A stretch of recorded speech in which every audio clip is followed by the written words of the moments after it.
And welcome to the Early Bird Podcast. I'm Joey Corman here with Dave Lofgren Loffy, and I'm glad to be here. And a big victory for your Philadelphia 76ers.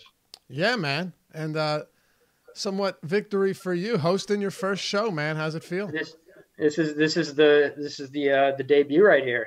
I'm ready to do it. Good. So we'll see how it goes, right? Let's jump into it, baby. 10 games to talk about.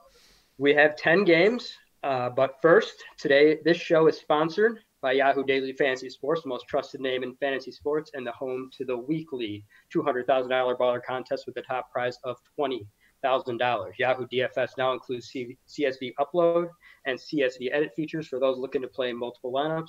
Claim up to $30 in Yahoo Sports reward points, that's YSRP, by signing up and using promo code AWESOME. Make better choices. Choose Yahoo Daily Fantasy. But before we start, Buffy, do you know what NBA legend's birthday it is today? Any idea? I have no idea. As long as he's not active, I can't use the narrative. There's no narrative. I'm joking, by the way. Birthday narratives are the most bogus thing ever. What? Oh my God, dude! I built entire lineups off birthday narratives. I bet you build them off revenge narratives playing at their home stadium too, huh? That's number two. Whose birthday is it? It's birthday. It's the 55th birthday of Muggsy Bogues. Oh yeah, dude, Muggsy Bogues, best ever anything. It wasn't even basketball. It was in Curb Your Enthusiasm, where he was in the bathroom. Are you familiar with that episode? If not, you absolutely have to watch it. I'm gonna watch it after this podcast. Dude, absolutely. Yep, it's phenomenal. And not to mention that show is one of the best ever. And he's in there taking a leak, and I forget how it works. I think Larry might have stared at his dick or something, but it turned into a big thing, and he started beating him up. It's wonderful. Definitely check it out. Yeah, I'm gonna. That's definitely on my list. I'm gonna watch that immediately because Curb Your Enthusiasm is a fantastic show, and I'm a little embarrassed that I haven't seen it. As an NBA fan, I've never seen a clip of it. Yeah, you got to see it, man. But is there? I don't think there's a more lovable NBA player of all time than Muggsy Bogues. I can't think of one. Like no one doesn't like him. No, but, you have to like him because he kind of like crossed a lot of barriers that many people thought probably couldn't ever be crossed and probably never will be again. There's some short basketball players. This dude was 5'3", 136. Insane. I mean, he was dribbling through the legs of guys the size of Shaquille O'Neal. I mean, that's how small this guy was. Yeah, George Marison and Manute Bol. Yeah, love Muggsy. But let's get to the slate. We got a 10-game slate. Just want to hit on – we have no back-to-backs on this slate, which is a rarity on a 10-game slate. But that's what happens when you're coming off the 4-game Thursday. So just to go over some injuries right now of guys who are out to take note of, Paul George is out. So that shouldn't be a surprise because Kawhi Leonard and Paul George never seem to play together. They played like 3 games together this entire year. Julius Randle's out for the Knicks. Drew Holiday is out for the Pelicans.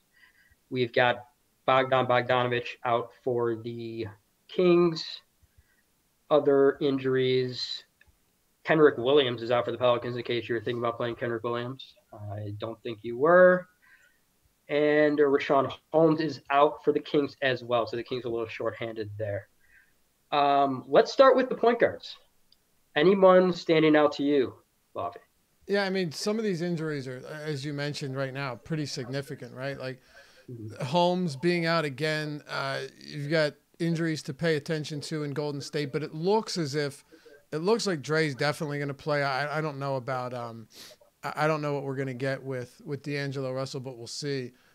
So a lot of this is pretty significant, worth paying attention to. I believe Porzingis is still out. And the big one, did you mention Anthony Davis being questionable? Anthony Davis is, well, I mean, that's kind of Anthony Davis is always questionable. No, but this one, I think this is like, a real one. I think this is legit. Yeah, I honestly wouldn't be surprised if he sat. So, I mean, it could be wrong, but he actually did take a pretty hard hit on this one. I know he's joining the team, but we'll see. It does feel like a spot where Davis might not play, and if that's the case, that's gonna, shake up the entire foundation of this slate. But yeah, we can get to that when we do it. At point guard, you've got Luka against the Lakers, man.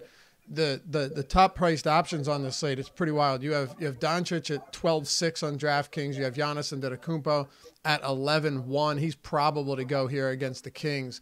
LeBron's probable to go against Dallas. That should be a great game, by the way, too. He's 11K. And then Trey Young coming off like the battle of inefficiency between him and James Harden, both of them going for 80-plus, 40-point triple doubles in the same game. You got Trey Young at 10-4 against the Wizards.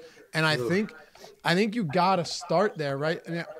I mean, everyone's a Luka fan. Like, if you don't like Luka, you don't have a soul. But at that price against a good Lakers defense and a Lakers team that, compared to last season, certainly is not playing at an elevated pace, it's going to be difficult for me to get there. And I'd never be as insane to compare Trey Young to Doncic, but at a $2,200 discount, I think you have to be looking at Trey Young and saying, all right, you know what? He's 10-4, sure, but he's going up against the Washington team that arguably makes for the best matchup in basketball. And if it's not them, it's the team that Trey Young plays for. So it's the best matchup he's going to get.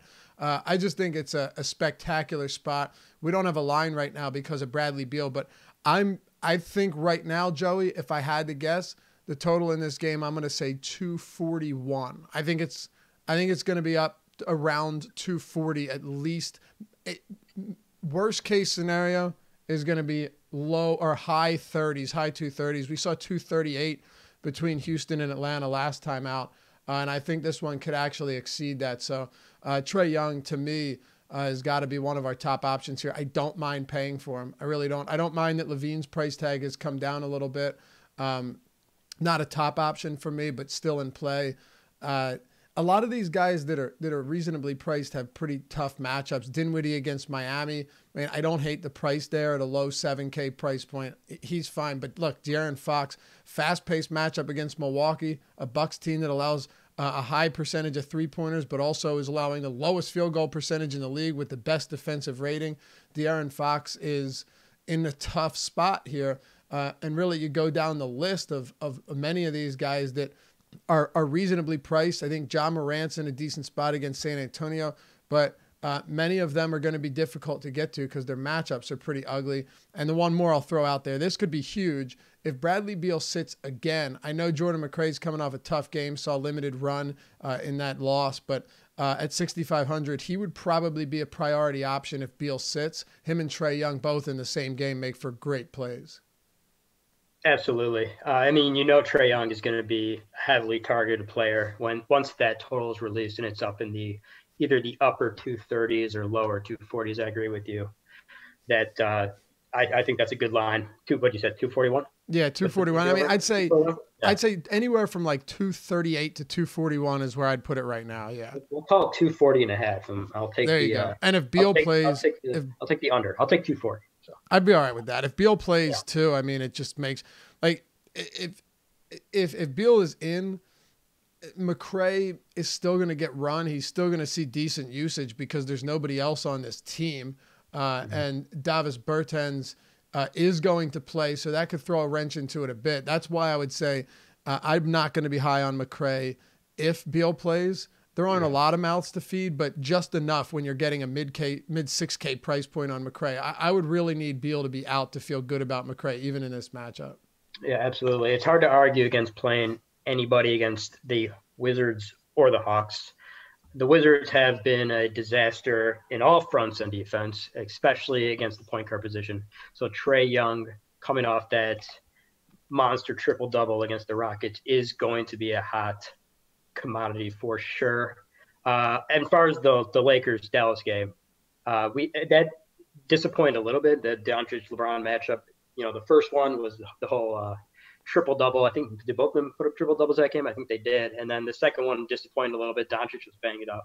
So it'll be really interesting to see. I also assume Anthony Davis is going to be out for that game.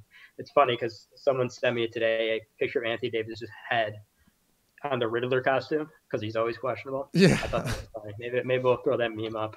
at some point on the Awesemo Instagram or Twitter. But so that's going to be definitely a game to target. But more in the front court with either JaVale or Dwight Howard. But we'll get to that. A guy I'm really looking at targeting is Lonzo Ball. He's gotten minutes in the upper 30s.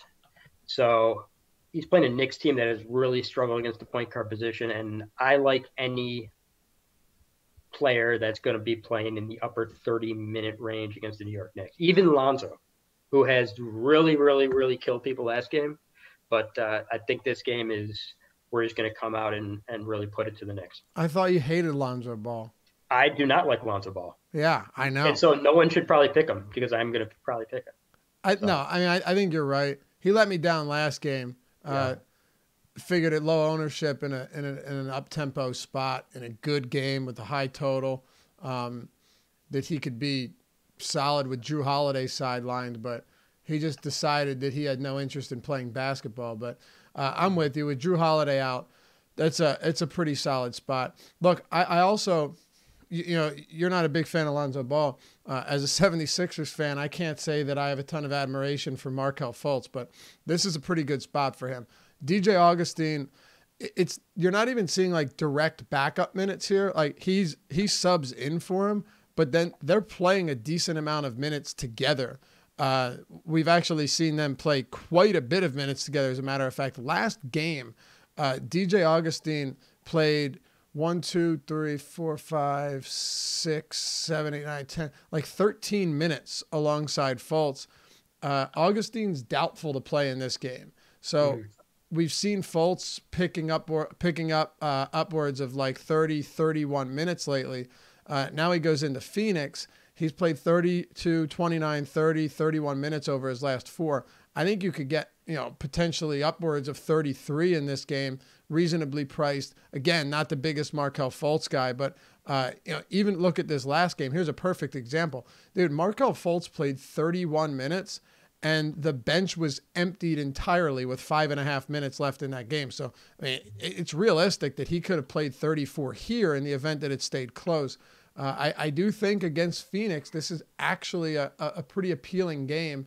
Not a particularly high total, but a 2-point spread should be competitive. And if Fultz is going to continue to get those minutes, especially with Augustin off, he's someone we need to look at. Absolutely. You would expect his usage. So his usage in that Brooklyn game when he went off was 34, and then it went down to 15.7 Washington. His usage has been all over the map. You would expect with Augustin's sideline that his usage would trend more up towards that. Or at least his potential assists, yeah. And his assists as well. They don't have another point guard on the team. Not that I'm aware of. No, not at all. They got nobody else. So that's a real under the radar injury right there that people aren't really going to take much note of. Yeah, he might play 35 minutes, dude. Oh, absolutely. So if Fultz played a season high in minutes, you wouldn't be at all surprised, No, just a little tidbit on Lonzo Ball, and I love how we're both promoting guys that we don't particularly like whatsoever. Money's money, man. Yeah, money is money. Lonzo Ball went playing more than 32 minutes this season, and he's been doing that pretty consistently when Drew Holiday's not in the lineup, averaging 40.4 points, and that is through 12 games. So that's pretty good. Yeah, dude, he's 7,300. Lonzo, I say it all the time. He can stuff the stat sheet. I'm very fond of those type of players. As a matter of fact, I'll take him over a shoot first guard that doesn't produce any peripherals any day of the week. It's just sometimes Lonzo can look completely lost, like last time out, 0 for 5 from 3, and he just has a really ugly game. But listen, if you're going to give me 35 to 37 minutes in regulation, and it's going to be against the Knicks, and Drew Holiday's already ruled out, I'm all over that. Sure, I got no problem paying for Lonzo Ball. No problem. And the Knicks have to be in a game eventually. I mean, they've been blown out like now 3 straight. They started off the season. They started off the decade undefeated. They were 1-0. They hung a banner up. It was amazing.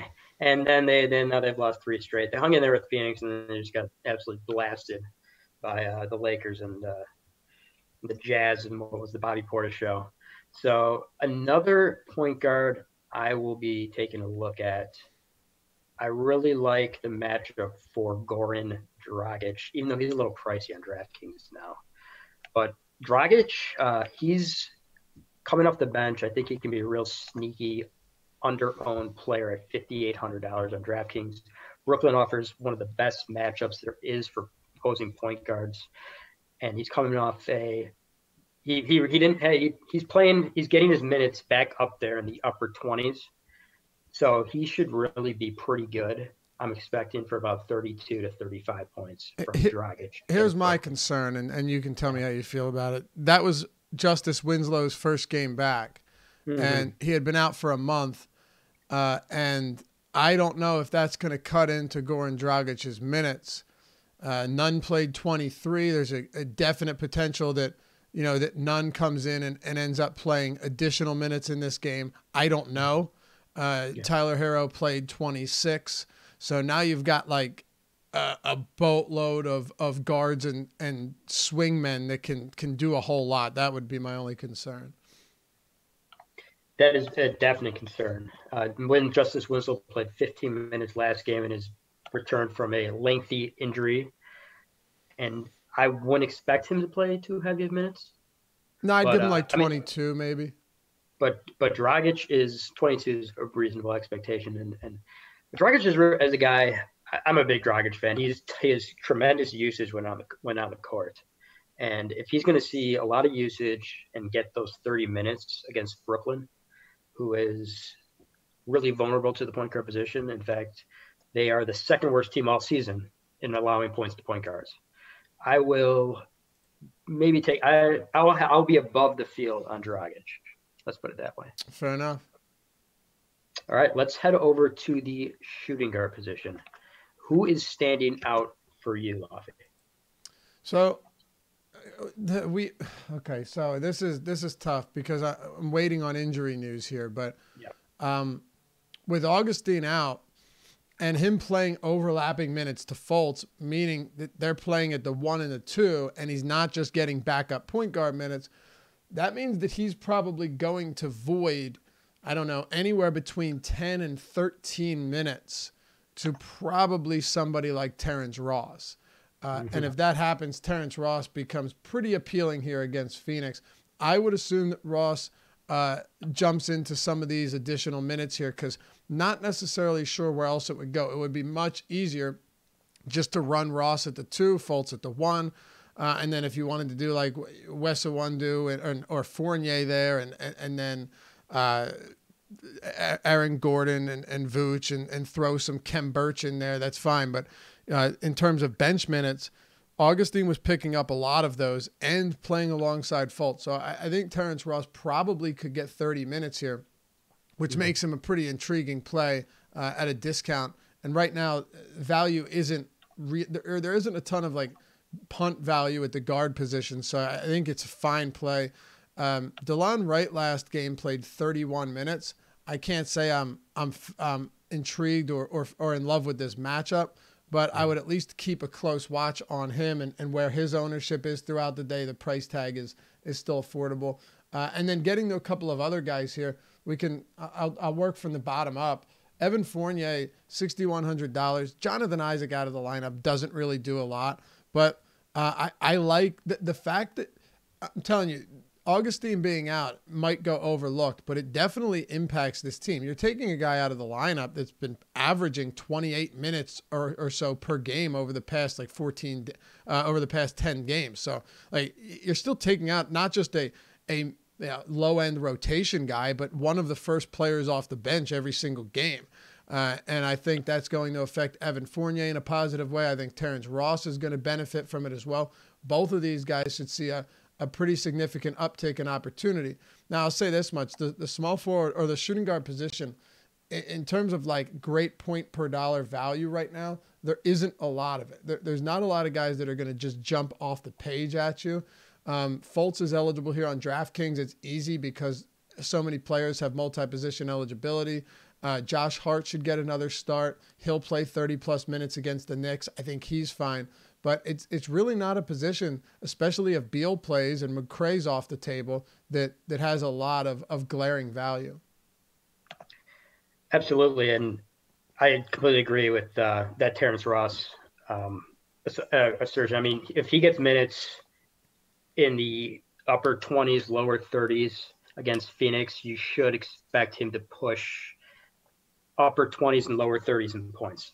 So I think Ross is definitely a great value play. I think it'll be a great play for cash games, especially, but he could also be an option in GPPs. The guy I'm really targeting and probably will have a lot of is Lou Williams for the Clippers with Paul George out. He is, I don't have his price right now on DraftKings. You have his price on DraftKings right now? Who is that? Lou Williams. Lou Williams. He Yeah, is seven. They preemptively priced him up. He's 7,400. Okay, they did price him up. I still like Lou Williams. I kind of like that because I think he's going to go lower owned now that his price is a bit higher. But his usage and his value really jumps with Paul George out of the lineup. In terms of players in the Clippers who see the biggest jump, Lou Williams is just about on the top of the list. His usage goes up about 3 points, which is in line with Kawhi Leonard. So Montrezl Harrell does improve a little bit without Paul George, but it's not a huge discrepancy there. Lou Williams and Kawhi Leonard are the two guys to really make a splash. Yeah, so Lou Williams is definitely going to be on my radar. Yeah, as long as Lou Williams doesn't start, I like him. I say that because if he's gonna, I want him to get some minutes with Kawhi off the floor. Like I feel like you need to stagger this because with George off and Leonard on, Lou Williams is a 0.96 fantasy point per minute guy with 23% usage. You take Paul George and Kawhi Leonard off the floor, and I do think I do think he'll stagger them, which is good. Lou jumps to a 35% usage guy and 1.45 fantasy points per minute with a 43% usage rate. So, obviously keep an eye out for the starting lineup. I think we'll be in the clear there, but assuming Lou keeps coming off the bench and gets, even 13 minutes maybe per game without Kawhi, I would like him a lot more. Yeah, absolutely. I agree. I don't want him touching the starting lineup. Not only because he is way more efficient without Kawhi Leonard and Paul George, as you would expect, but that will keep his ownership down. If he's not announced, I mean, you might not know if he's going to be the starter because that's the late game, but his ownership will not be tremendously high with that price tag on a big slate, and he has all the potential to go up for that 40 to 45 point night that can help you take down GPP. So yeah. Jordan McRae, going to be another guy, is going to be on everyone's target list. If Bradley Beal is out, Atlanta is a disaster against guards. And they're a disaster against everybody, but they're a disaster against the shooting guard position especially. McRae coming off that real disappointing effort against the who they play last game? Who are you talking about? McRae? Jordan McRae. They played Orlando last game. Yeah, they got smoked. That real disappointing effort. He had a disappointing effort against Denver the 2 games before that. Really rebounded against Boston with a 39-point effort in DraftKings points.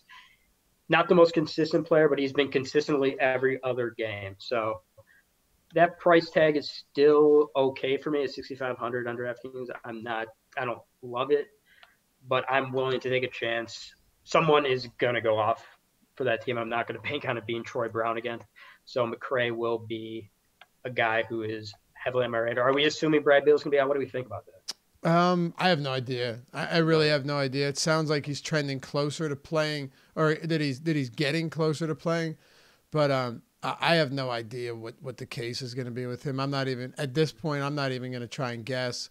Yeah, I have no idea. By the way, the Clippers last time with George out started Harkless, Walton, Harkless, Shamet, Kawhi Leonard, and Zubac. So that is one heck of an ugly looking lineup. But most of these guys don't get a lot of minutes anyway.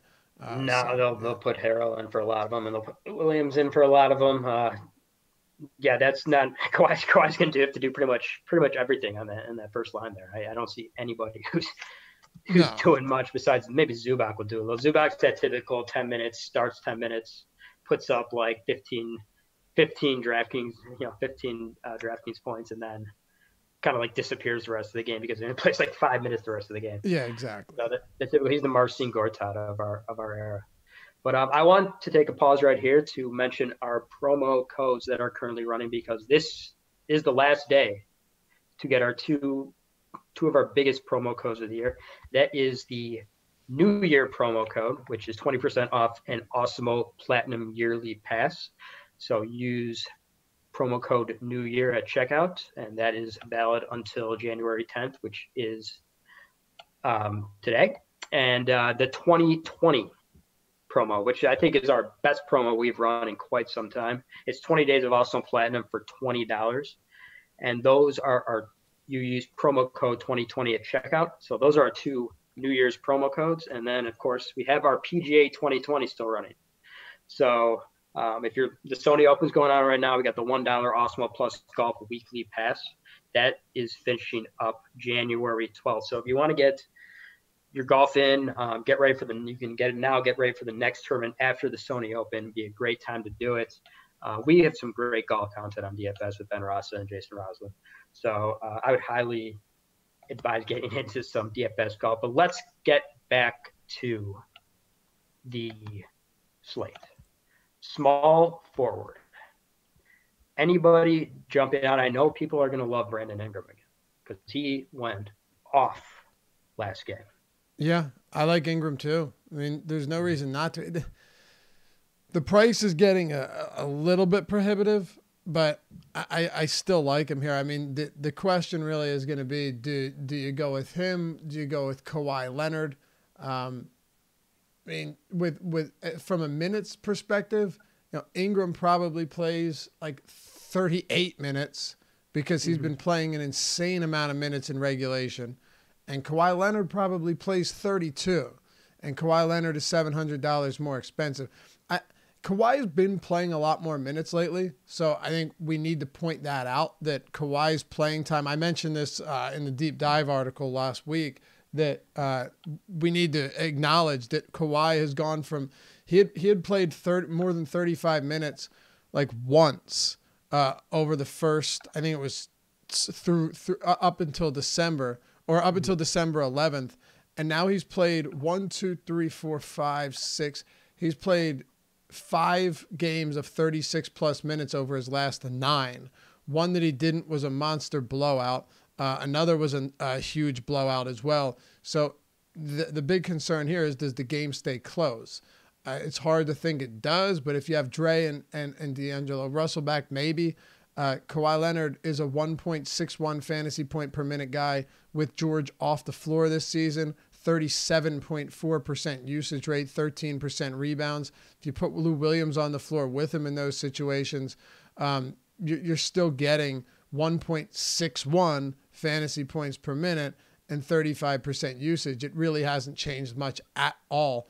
And most of that would be because most of his minutes without George, or at least a lot of them, half of them have come with Lou Williams on the floor. So I like Kawhi. But I think the extra 6 minutes you get with Ingram against an equally bad Knicks team are equally as appealing, probably more appealing. And I think I'd go with Ingram over Kawhi, but both of them are solid options today.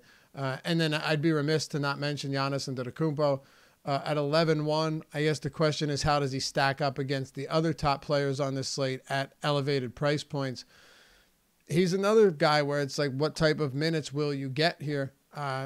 If it's close, I think you get 33, potentially 34, but that's not par for the course with Giannis. I mean, that is actually, few and far between have we seen those type of games. So I'll project him at 32, assume that he gets there. He's the best per minute guy overall in the league, but paying a premium for Giannis is tough right now when the minutes just aren't reliably consistent. Yeah. So Ingram, I mean, without Drew Holiday, has been a juggernaut this season. It's hard to argue. I think that Knicks-Pelicans game, you should expect to stay close. I mean, you can never count on the Knicks to do anything except for lose. Right. But I think we're going to get a close game there. I mean, the spread should be relatively tightish. I don't know. They don't have it out. You expect maybe like 7.5, maybe, Pelicans giving. What are you saying? Do you think the line? The line? Pelicans are at home, correct? No, Pelicans are on the road. Yeah. Okay, so you would expect I don't know, Pelicans giving 3.5 there. Yeah, I was Maybe going to say 2.5. Well, no Randall, maybe 3. Yeah, 3.5. Pelicans are a bad basketball team, man. They've been getting Vegas has been crushing them in these opening lines too. So yeah, they're very bad. Yeah, God, honestly, I don't want to say it's going to be a pick 'em, but I think it'll probably be a couple points. Yeah, only a couple. Yeah, I think it'll be a couple too. I think if you make it a pick 'em, you're going to get too much action on New Orleans, and I'm always hesitant, especially. I mean, we got Atlanta, Washington. We're thinking about stacking. We got New Orleans, Knicks. We're both liking a lot of guys in it. I'm always very hesitant to pick a lot of players with bad teams because they're so unpredictable. You never know when they're just not going to show up. And do you factor that in ever? Just how two bad teams are playing? Yeah, it depends. It depends how deep the bench is. Like, if you're a bad team, but you only have a 9-man rotation, or like we've seen some of these coaches go crazy with like super condensed rotations with 8 guys, 9 guys. If that's the case, you can be just outright dog shit as long as you're going to give me 37 minutes. I don't care. So like if the minutes are consistent, like if I can rely on you to get the minutes, I don't mind playing multiple guys from that team. It's just, I need to know that you're going to be on the floor if you're not good. Mm-hmm. Yeah. I do have one guy who's on my radar. I don't think he's going to play enough minutes though. Do you expect Davis Bertans to be on a strict minutes limit? Do we have any word on that? I haven't seen anything on Bertans yet, just that he's going to play. He is going to play. I think I would, if it is reported he is not on a minutes limit. I don't know if he's missed 1, 2, 3, 4, 5, 6, 7, 8, 9 games. So if it's reported he's not on a minutes limit, I would be all in on Davis Bertans. Oh yeah, going against the Hawks. Yeah, lock and load. If he's not going to be limited, Davis Bertans is going to be one of the better plays on the slate. I don't know what ownership is going to look like, but hardly a concern in this spot. These are 2 bad teams too, but they're 2 terrible defenses. So it kind of mitigates how bad they are overall when both teams defensively just can't stand up. Bertans, if the minutes are going to be there, I have no issue with it. He's another guy, like, I'm not okay with him getting 28, 29 minutes, though. I definitely would like to know, or at least feel like Scott Brooks is going to run him out there for more. And, given the lack of depth on this roster, it wouldn't be a huge surprise to see him get thrown back into the fire. It's a lower body injury, though. He's dealing with a quad. So I think this is one where we wait and see what Brooks says early in the day and take it from there. Yeah, it's going to make that situation really murky because, you have Troy Brown coming off a real big game, and he would be real appealing if Bertans wasn't coming back in that situation without Beal. Sure. I think we're all assuming Beal is going to be out. If Beal comes back, Washington, it becomes a mess and probably not very much of a target whatsoever on the slate, especially one that's 10 games. A guy I am looking at the small forward position, how about Demar? He's eligible as small forward on DraftKings, Demar Derozan against Memphis. So we haven't really touched on that game. It's the only total that has been released. It's 231. DeRozan last game against Memphis went for 51 points. He had 26 points, 10 assists. And his price is not too shabby on DraftKings. It is $7,200. $7,200 for DeRozan. So he's definitely worth a long look against a Memphis team that also has not been very good defense all year. I mean, San Antonio, they're a more high pace than we're accustomed to seeing from them.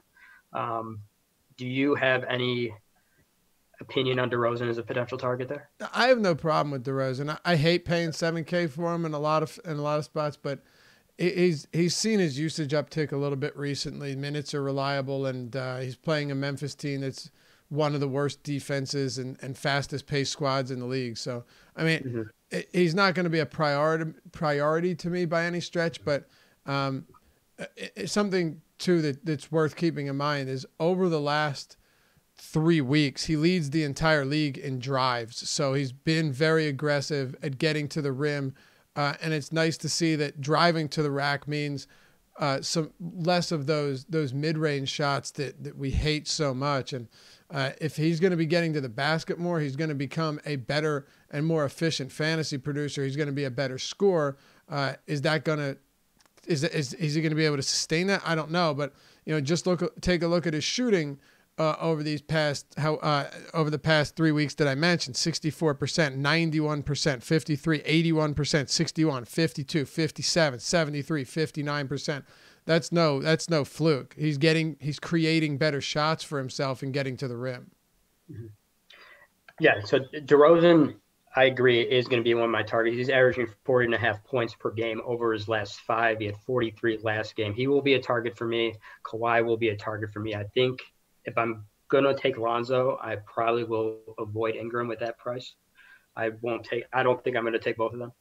So everyone load up on Ingram because the tweets are coming from the AwesomeCom Twitter, the Lonzo Ball hate tweets. So when they're coming, I'm angry. I'm angry. Yeah, and you're angry a lot at Lonzo Ball. I'm angry a lot. Yeah, I purely pick Lonzo Ball a lot, don't I? Yeah. Yeah. Anyone else on the small forward slate stand out to you?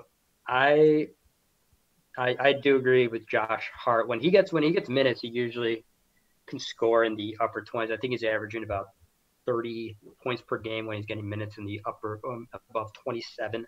So Josh Hart is a potential target. I don't love that price, 5,100 though for him. Yeah, I'm fine on Hart. Pretty decent spot. So yeah. all of that is fine. But yeah, just one more time. DeRozan's getting over that span 6 attempts per game within 5 feet of the basket. He's shooting 78% on them.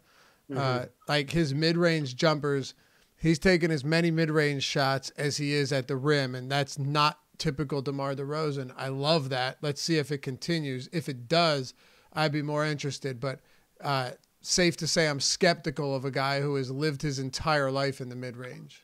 He is the only mid-range shooter in the league. I don't know any others. Yep. And, one guy who does stand out to me also on the Spurs is Rudy Gay. I like him off the bench at 4,200. He does have the ability to pop up. It's a revenge game, too. Revenge game narrative? He's playing for Memphis, right? You can have that one. Yeah, I can have that one. Rudy Gay, he actually has a 27% 7x value rate at 4,200. I think at 4,200 he's fine. I'm just saying you can take the narrative.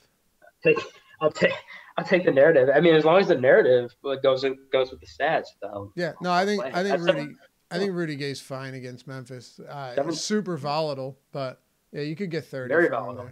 But if you're in a GM, anyone suggests you take in DeRozan in the cash game. DeRozan has a 5x value rate of 65% at that price this season, and he's a very low floor. But you look at Rudy Gay, and he's 27%, 7x value rate there.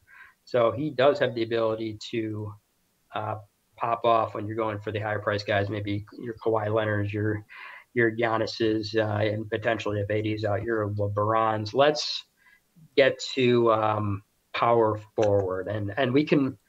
Oh, we didn't even hit on LeBron in the small forward section. I feel like we should hit on LeBron. We'll hit on LeBron of power. We'll get to Davis and break down. Okay, LeBron. We'll get to Davis and we'll hit on LeBron. Okay, perfect.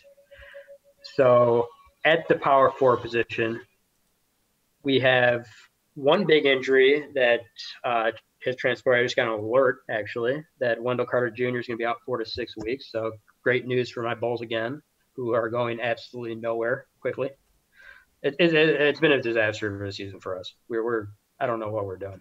Yeah, I mean, I like Wendell Carter Jr. for the future. I think Markkanen's been a disappointment. LaVine's a good player, but yeah, I mean, it's tough. LaVine's going to be a great stats guy on a bad team his entire career. Right. It's very possible, yeah. Yeah, he's going to be I used to call them the Rudy Gay All-Stars. The guys who just put up empty stats on bad teams. Yeah, and there's a lot of that, man. Yeah, there is a lot of it. Zach LaVine is my starting shooting guard for that. Hassan Whiteside's my starting center. So. Okay. Yeah, he's that would make sense for sure. That does make sense. Another injury here is Sabonis. Like, I'm assuming he just keeps playing through this, but they keep listing him as questionable. Nate McMillan said that he expects Brogdon, or he's hoping that he'll be back. Brogdon's injury has actually been real. I have no idea if Sabonis' injury is real, but as far as Anthony Davis goes, if he sits, Yeah, LeBron. LeBron immediately becomes one of the best overall plays on the slate. There's no question about it. I mean, that doesn't mean I'm going to be overlooking guys like Trey Young in this spot. You can't do that, even at his price against Washington. It's just really, really appealing. But LeBron is, if you take Davis off the floor, I don't. Okay, so LeBron with Davis off the floor has a 38% usage rate, a rebound rate of 13%. Assist rate of 42% and 1.59 fantasy points per minute. If you put Davis on the floor, his usage rate, LeBron James, is 30%. His assist rate is 50.1. And of course that makes sense because almost all of the usage is consumed by those two when they're on the floor. So he's just dishing out easy high percentage opportunities to Anthony Davis. So that does make sense. Rebound rate is 12%, so it's only down like 1%, and his per minute production is 1.55. So his per minute production doesn't really change much because with Davis on the floor, he's assisting at such a ridiculous clip. I think it certainly should benefit him because he's going to be forced to do more against a good Dallas basketball team. But on a per minute basis, it actually hasn't made a huge difference, which makes things which throws a wrench into the works a little bit and is definitely worth pointing out. So do I like LeBron? Yeah, no question. Do I think he'd become like a must play everywhere? I don't necessarily know if I'm willing to go that far because he is $11,000. He is very expensive. And then you've got him stacked up against a few other really good basketball players. Yeah. His value only, his usage does go up without AD but how much higher is his ceiling without Anthony Davis? When he's then with Anthony Davis, that's a legitimate question. Yeah, I think without him, it's 70 points with Anthony Davis. Can he really do much better? Right. I guess the one here's what I would say in a close game. I think yes, because essentially LeBron's going to be relied upon to close that game out, and no one else. But like if they have a comfortable lead or whatnot, probably not. Yeah. If they have a comfortable lead. In the Dallas game, you definitely would consider it because you're expecting that game to be close. They blew them out last game. The first game was tight. It was a 14-point finish. Dallas beat the Lakers by 14. I think you're going to be seeing a single-digit game in this one. I think it's pretty safe. And I don't think we're going to see Anthony Davis. We've seen Anthony Davis sit out with a lot less. That's not saying much. But he didn't have much motivation with the Pelicans. Like it really does feel like I make fun of Anthony Davis all the time. I call him the durability of a goldfish, whatever. But he does seem to have a more renewed vigor to play through these injuries, right? Maybe a little bit. I mean, yeah, I think so for sure. Okay. It really all depends on whether or not there's the severity of it's kind of unknown right now. But this one seems different than the basically that par for the course listed as probable every single day, and he's going to play. Could he play? Yeah, there's a very good chance Anthony Davis is active in this game. Wouldn't surprise me at all. But there's also a distinct possibility that this questionable tag is actually real. Yeah, it's very real. It's the most real the questionable's been all season. Yeah. I mean, the dude had a stretcher following him into the locker room after the game, which is one of the all-time great videos that I've seen. Is this game in Dallas? Because why?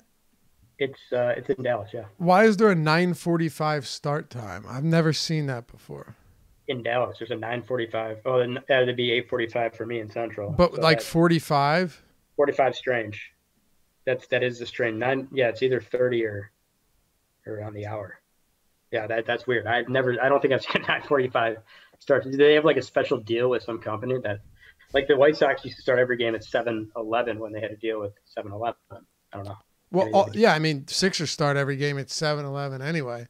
But do they? Yeah, I think I'm pretty sure all of the team, right? All of them, 7-10, 7-11, all of them. I mean, 7-10, but the White Sox specifically started every game at 7-11. Oh, you said the White Sox? Oh, the White Sox, yes. I thought you were talking basketball. I was going to say, 7 p.m. basketball games tip off at like 7. All of them at 7-11. Yeah, they do tip off around then, but The White Sox in particular. I don't know if they have like a special deal or something. Oh, gotcha. That's a weird time. That's a very strange time. Yeah, it is. So I don't know. 9:45. I mean, 9:45. it's probably nothing. I just wasn't sure if it was like a Mexico City game again that I didn't know about. I don't think it's a Mexico City game. No, it looks like it's in Dallas. So Lucas speaks Spanish. We know that. So if it is. Yeah, it's in Dallas. Whatever. It's just a weird start time. I honestly don't know if if I have seen that, I certainly don't remember it. But power forward actually is not that deep. And you and I already talked about most of the guys here that we like at small forward. So I'm not gonna go over a lot of these other, but I will throw a couple of them into the mix. And by the way, you keep an eye on Marcus Morris. We'll see what his minutes look like. Bobby Portis is up to 6,400 though. So that kind of takes him out anyway, even though, God, when Bobby Portis gets the minutes, he's actually really good. He played 29 minutes in a tough matchup against Utah and dropped a 13, and 6 double-double.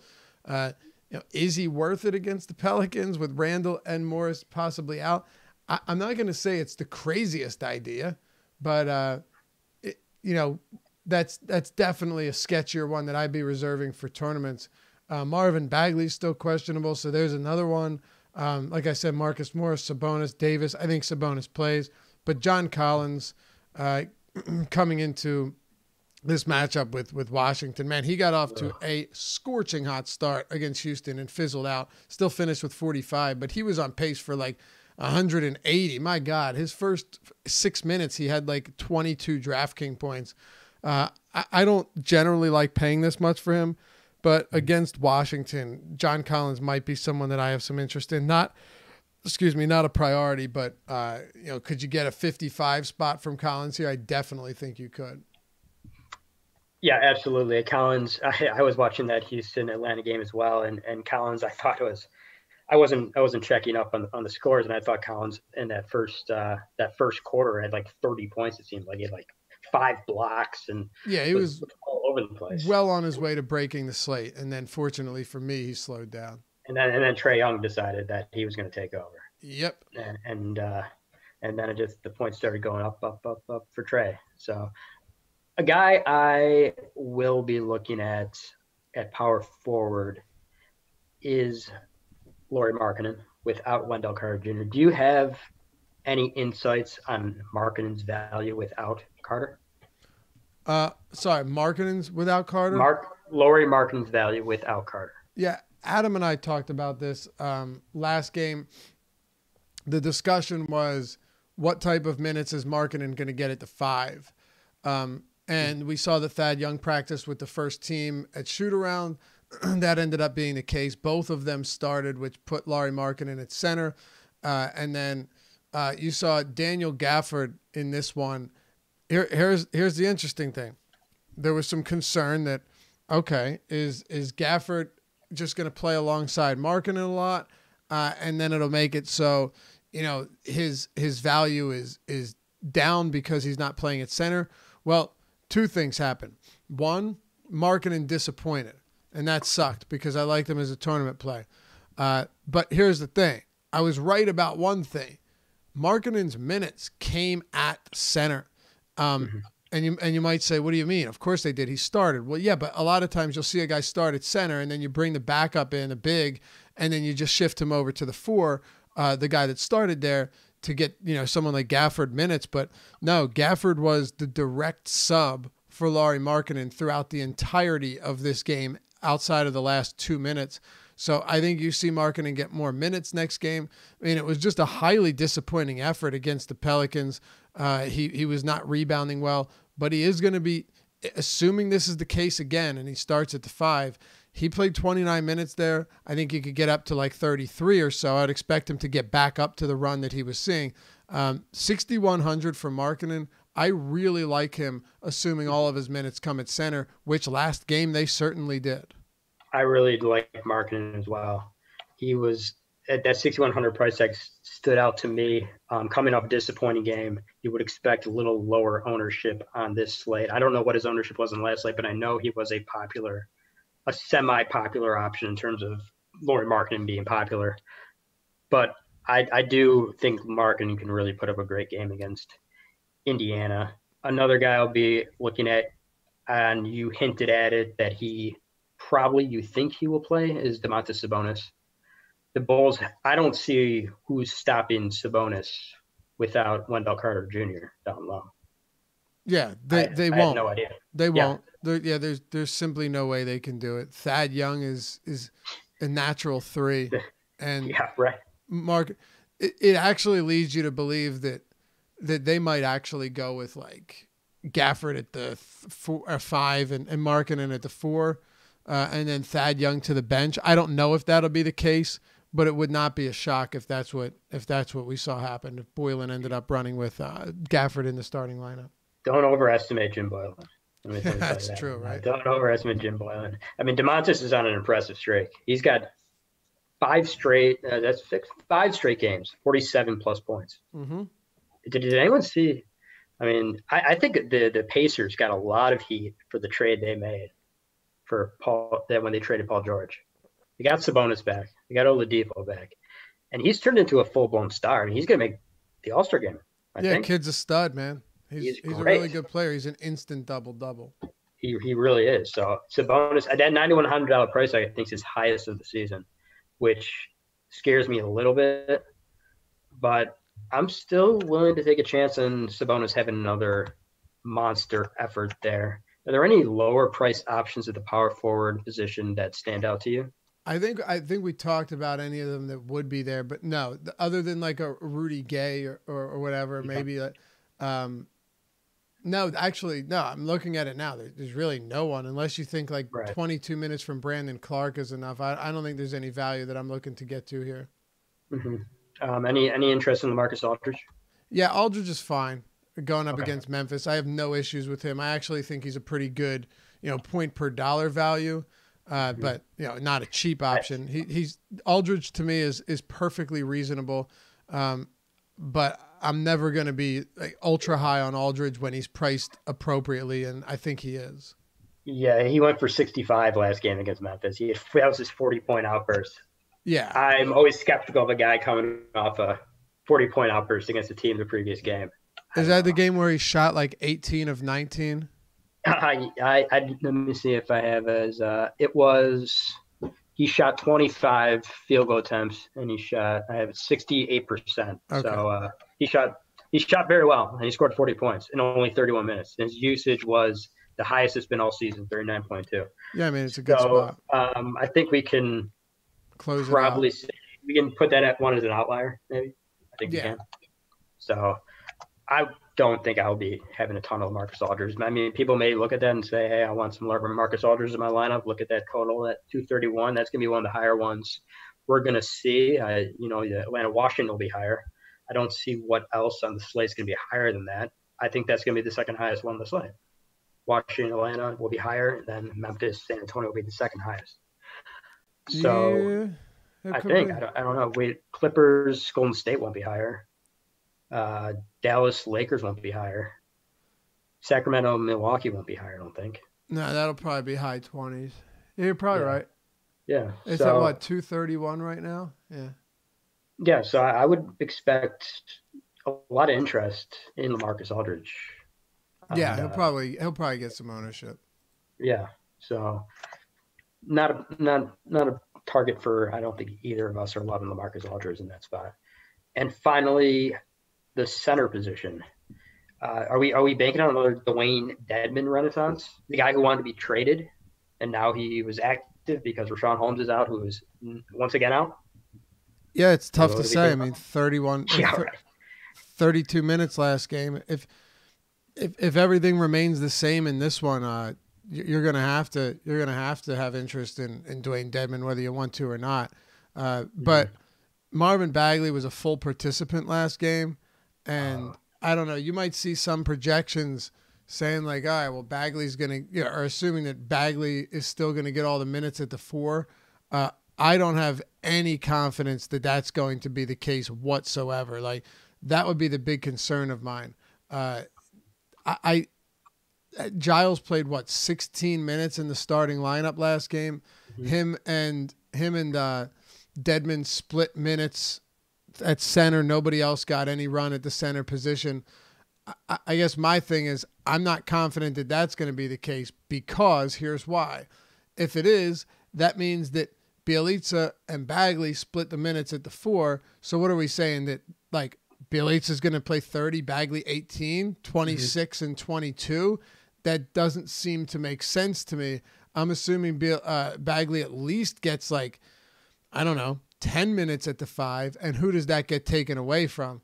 The guy that hasn't been, or that's been a DNP-CD for the past month, or the guy in Harry Giles who had been playing 10 minutes per game and only played 19 without Rashawn Holmes and Marvin Bagley? Yeah.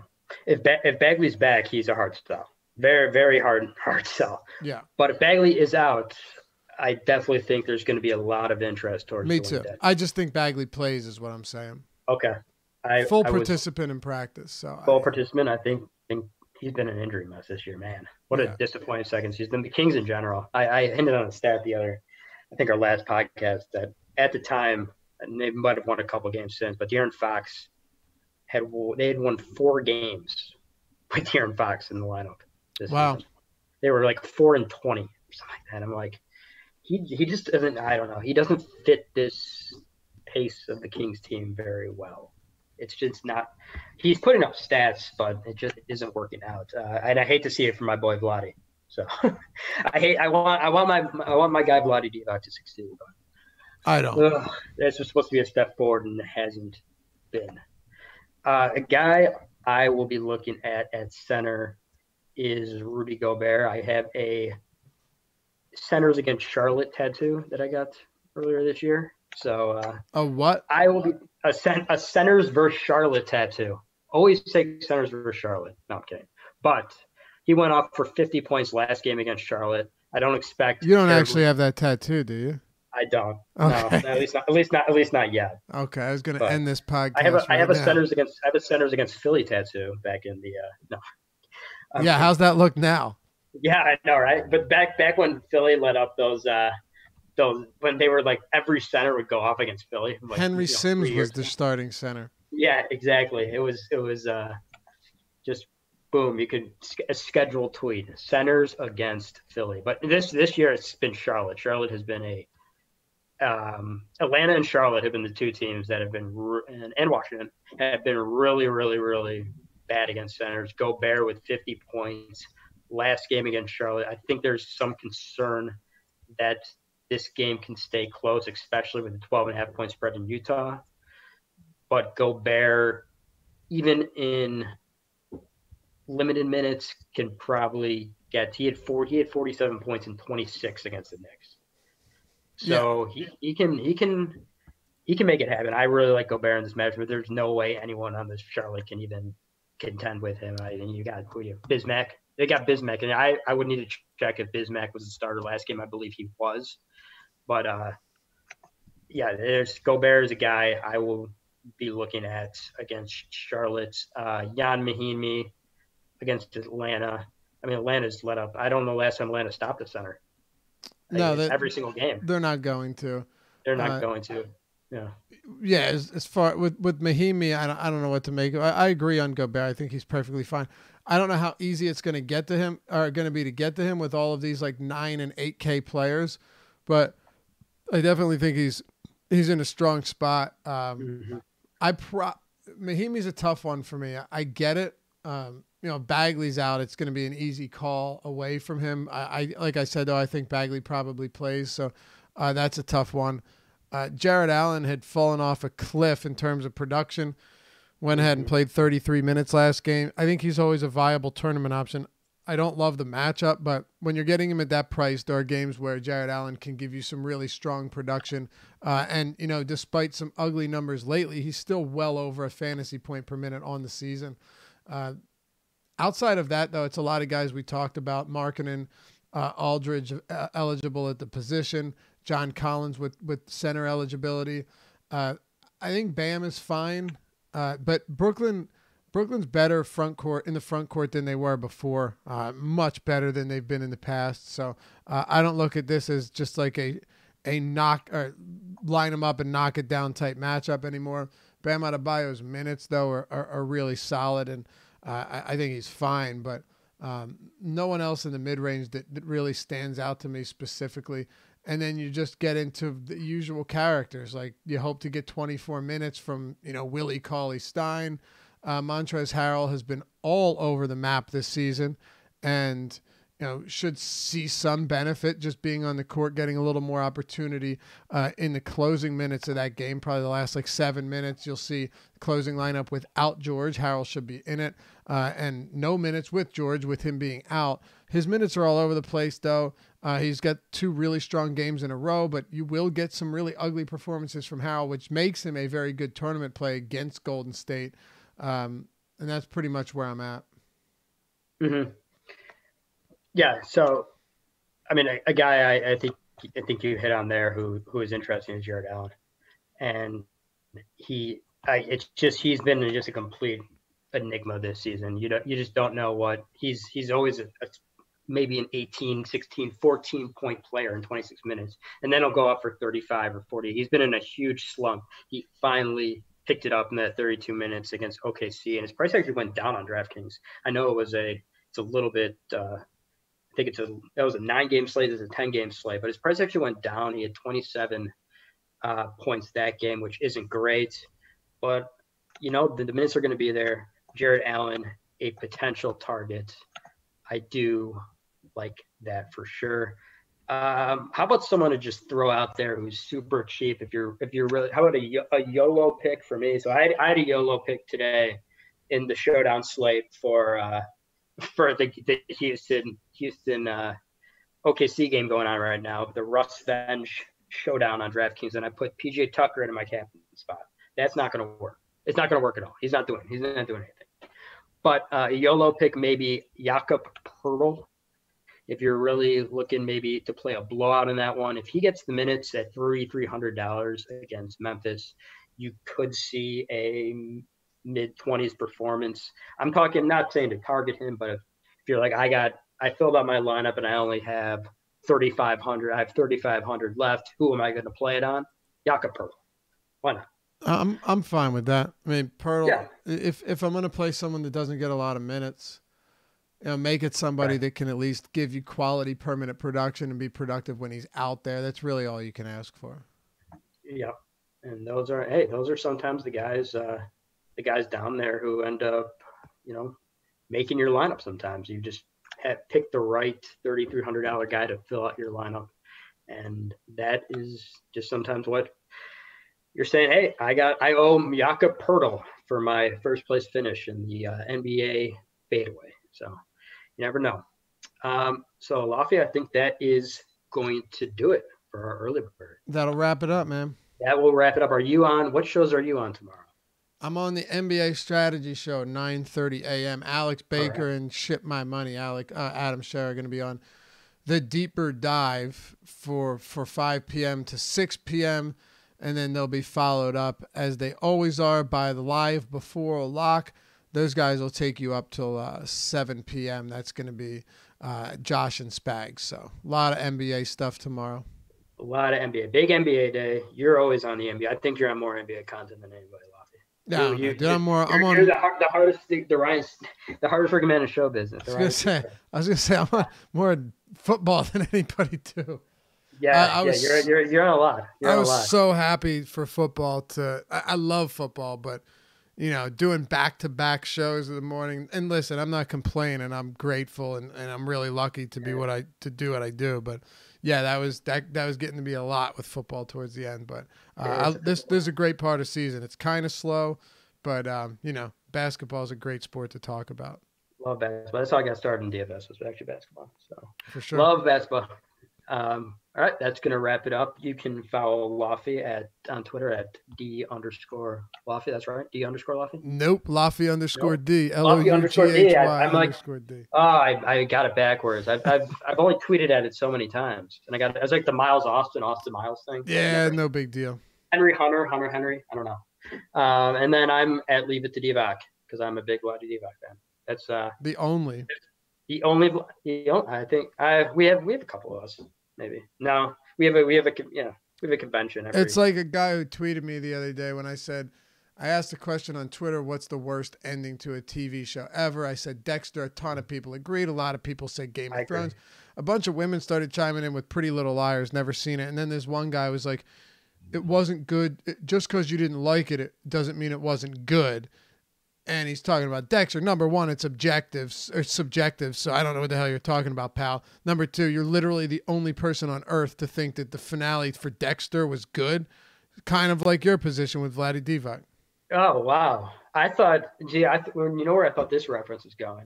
Because I agree, Dexter, worst ending probably ever. And I was a Game of Thrones fan, Dexter fan, Lost fan. A lot of people hated Lost. Dexter's probably worse than all of those. Oh, it is. No question. I thought you were going, the worst ending on a TV show ever was the 2002 Lakers Kings. I thought that's where you're going with this. No, man. Sometimes I don't only think sports, Joey. I thought that's where you're going with someone who was commenting on that. But I know you're more well-rounded than I am. With what?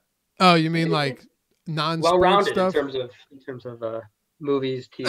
I mean, I like TV and movies. I like to think I know a decent about them, but I don't. But I enjoy talking about it, So right.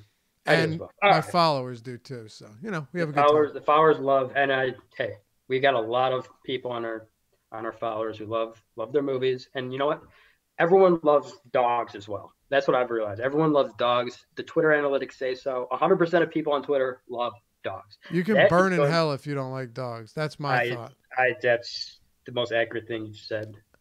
I think that's the only thing I can say for certain that is correct. Yeah, no question, man. I'm a man of the people, Joey. You're a man of the people. I'm a man of the dogs, matter of fact. Well, that's going to wrap it up. Laffy, thank you. I'm happy to have hosted my first show. I hope I get invited back. Solid job, bro. Okay, thank you. Appreciate that. And I'll wrap it up. Stay tuned for the next Early Bird podcast, which will launch off at tomorrow night. And good luck.